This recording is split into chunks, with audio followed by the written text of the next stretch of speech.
Doctor గారు మా బాబాయ్ వయసు 55 సంవత్సరాలు. తాను విపరీతంగా సిగరెట్లు తాగేవాడు. గత 2 ఏళ్లుగా సిగరెట్లు తాగడం మానేశాడు. ఈ మధ్య తరచుగా జ్వరం రావటం, దగ్గు విపరీతంగా రావటం వంటివి జరుగుతున్నాయి. ఇది ఎలాంటి సమస్య? వీటి నుంచి బయటపడేదేలా తెలియజేయండి అని అడుగుతున్నారు. ఈ ప్రశ్నకు డాక్టర్ గారి సమాధానం ఇప్పుడు తెలుసుకుందాం. కాకపోతే సిగరెట్లు చాలా ఎక్కువ తాగిన వాళ్ళు సిఓపిడి అనే జబ్బు వచ్చే అవకాశం ఉంటుంది.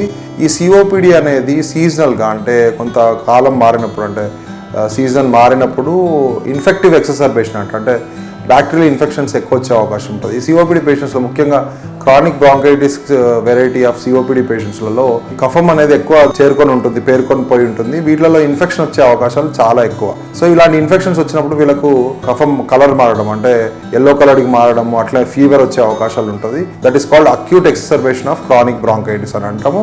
వీళ్ళు రికరెంట్గా మనము యాంటీబయాటిక్స్ అవన్నీ వాడాల్సిన అవసరం ఉంటుంది. So most common is could be infective exacerbation of chronic bronchitis.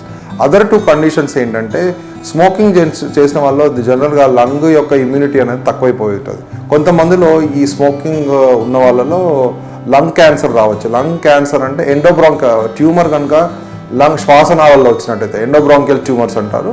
ఈ ఎండోబ్రాంకియల్ ట్యూమర్స్ పార్షియల్గా కానీ కంప్లీట్గా కానీ ఈ బ్రాంకోస్ని, అంటే శ్వాసనాళాన్ని అబ్స్ట్రక్ట్ చేసినప్పుడు ఆ ఎండోబ్రాంకియల్ దాని వెనుక భాగం అంతా కూడా ఇన్ఫెక్ట్ కావడం జరుగుతుంది. సరైన మార్గం లేక అది ఆ ఇన్ఫెక్షన్ గురి కావడం. That's called post obstructive pneumonia అని అంటాం.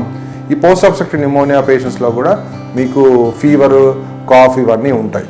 సో ఈ మూడిట్లలో ఏదైనా ఒక కారణంతో మీ బాబాయ్ గారు బాధపడుతుండొచ్చు. అందువల్ల మీరు నియర్ బై పల్మనాలజిస్ట్ సంప్రదించి ఒక సిటీ స్కాన్ టెస్ట్ను ప్లస్ ఇతర పరీక్షలు, పిఎఫ్టీ లాంటి పరీక్షలు, అవసరమైతే sputum test for any secondary infections కానీ లేదంటే ట్యూబర్క్లోసిస్ కానీ చూసుకోవడానికి తెమడ పరీక్షలు అవన్నీ చేయించుకోవాల్సిన అవసరం ఎంతైనా ఉంది. ఇది స్మోకర్స్లో లంగ్ రీహాబిలిటేషన్ అంటాము.